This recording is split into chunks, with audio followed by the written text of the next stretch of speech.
చాలామందికి పిల్లలకి కుక్క కరుస్తూ ఉంటుంది. సో కుక్క కరిచిన వాళ్ళకి చిన్న స్క్రాచ్ ఉన్న ఈ రేబీస్ టీకా అనేది కంపల్సరీ అంటారా? సో ఏంటంటే ఇంతకుముందు కుక్క కరిచినప్పుడు వ్యాక్సిన్ తీసుకోవాలి అనేవాళ్ళు.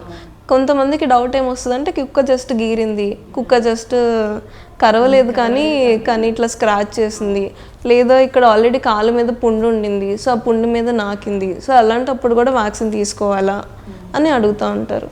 సో దీనిలో 3 కేటగిరీస్ ఉంటాయి అన్నమాట. సో మనకి ఈవెన్ డాగ్ స్క్రాచ్ ఉన్నా కానీ దాని కేటగిరీ 2 కింద తీసుకుంటారు. సో చిన్న స్క్రాచ్ కూడా కంపల్సరీ వ్యాక్సిన్ అనేది వేయించుకోవాలి. సో అదే డాగ్ స్క్రాచ్తో పాటు మల్టిపుల్ ట్రాన్స్డర్మల్ స్క్రాచెస్ కానీ బ్లీడ్ వస్తున్నా, లేదా అట్లా దెబ్బ తగిలినప్పుడు పుండు మీద నాకినా, సో అలాంటప్పుడు కేటగిరీ 3 కింద తీసుకుంటాం. సో వ్యాక్సిన్తో పాటు ఇమ్యునోగ్లోబులిన్స్ కూడా తీసుకోవాల్సి ఉంటుంది. సో ఇదేంటంటే రేబీస్ వ్యాక్సిన్, ఇది పోస్ట్ ఎక్స్పోజర్ ప్రొఫైలాక్సిస్ అనమాట. అంటే మనకి ఒకసారి కుక్క కరిచినా కానీ ఇట్లా స్క్రాచ్ చేసినా అయ్యాక తీసుకునేది.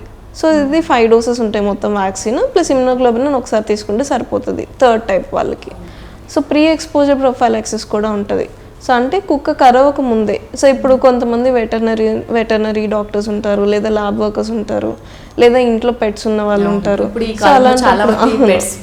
సో అలాంటప్పుడు ప్రీ ఎక్స్పోజర్ గానే ప్రొఫైలాక్సిస్ తీసుకుంటే, సో అప్పుడు మనకి కుక్క కరిచిన తర్వాత అన్ని డోసులు అవసరం పడవు అండ్ కొంచెం మనకి సేఫ్ ఉంటుంది. ఇందాక మీరు 5 డోసెస్ అన్నారు కదా, అవి అంటే ఎన్ని డేస్కి ఒకసారి తీసుకోవాలి? సో అది మీకు పీడియాట్రిషియన్ అనేది మీకు చెప్తారనమాట. సో 0, 3, 7, 21, 28 అట్లా ఉంటాయి. సో దాన్ని బట్టి మీకు స్కెడ్యూల్ అనేది ఇవ్వడం జరుగుతుంది, ఇంత టైం ఈ స్కెడ్యూల్ అనేది. ఇప్పుడు మీరు అన్నట్టు పిల్లల వ్యాక్సిన్స్ అంటే ఈ మంత్ ఈ ఏజ్ అని చెప్పారు కదా, కొందరికి హెల్త్ లేక ఎక్స్టెండ్ అవ్వచ్చు. కంపల్సరీ 16 ఇయర్స్ లోపే ఈ వ్యాక్సిన్స్ అన్ని కంప్లీట్ అయిపోవాలి ఇప్పుడు మీరు చెప్పిన వ్యాక్సిన్. సో ఇప్పుడు ఈ ఏజ్ స్పెసిఫిక్గా వ్యాక్సిన్స్ అనేవి ఉంటాయి. ఒకవేళ ఆ టైంలో ఊరెళ్ళడము లేదా కొంచెం డిలే ఉంటే ప్రాబ్లం లేదు. కాకపోతే కొన్ని వ్యాక్సిన్స్ అనేది కొంత ఏజ్ దాటాకి ఇవ్వకూడదు. సో అందుకే ఒకవేళ మీ వ్యాక్సినేషన్ డిలే ఉంటే మీరు పీడియాట్రిషియన్ దగ్గరికి వెళ్తే సపరేట్ క్యాచప్ షెడ్యూల్ అనేది రాసిస్తారనమాట. సో ఆ క్యాచప్ షెడ్యూల్ ప్రకారం మీరు వ్యాక్సిన్ తీసుకోవచ్చు.